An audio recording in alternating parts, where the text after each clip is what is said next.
So it's been 2 weeks, so spoilers are okay, right?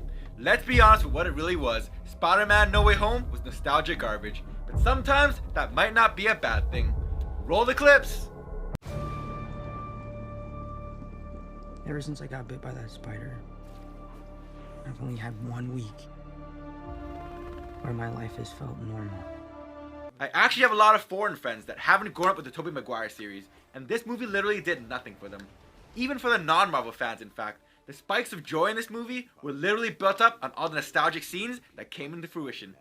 And that's one thing this movie did really well. Everything you were praying for to be there from watching the trailers definitely did come true. Except for the meme where the Spider-Mans pointing at each other. I really would have wanted to see that. Now I of course grew up with the Tobey Maguire Spider-Man, and Spider-Man 2 will always be my favorite. But even as much as I enjoyed this movie and his appearance, I understand that the flaws become more apparent the least attached to the Spider-Man you are. Also, was anybody else disappointed that Doctor Strange wasn't in this movie more? Considering from the trailers, you thought he'd be an integral part of it, like be the mentor or something. But instead, Aunt May was. But Doctor Strange should have been more in this movie, considering this was the first movie to break open the multiverse. The fact that this movie was solely based on Spider-Man doing the right thing just didn't really do it for me. It was kind of a shallow premise, but I did love Aunt May delivering Uncle Ben's favorite line. And then there were some questions left unanswered, as well as some plot holes, like if Norman Osborn could come back, then how come Harry couldn't? But at preventing things from being over a 2.5-hour runtime, it kinda had to let some of the things go. They all die fighting Spider-Man.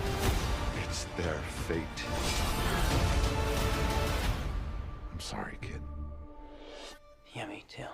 Don't. Also, this movie kinda wouldn't be what it is without the audience cheering next to you. They kinda hyped everything up, but in some ways I felt they kinda ruined it as well. Like the Daredevil cameo. I didn't know who he was, I never watched the show, but everybody started cheering and apparently it was pretty epic.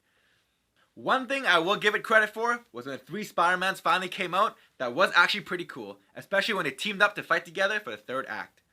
But then nostalgia and cameos are kind of a double-edged sword.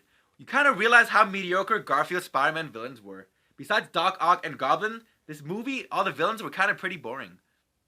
Now I am kind of ripping on this movie a little too hard, considering I actually did enjoy it, especially the references to all the different Spider-Men in their universes. Yeah, it was funny, and the action was great, and of course the CGI is definitely what you expect from Marvel. That being said though, nostalgia really did carry it hard, and it kinda had everything you want to see in an ending to Spider-Man. Don't do this. I have to try. There has to be another way. There isn't.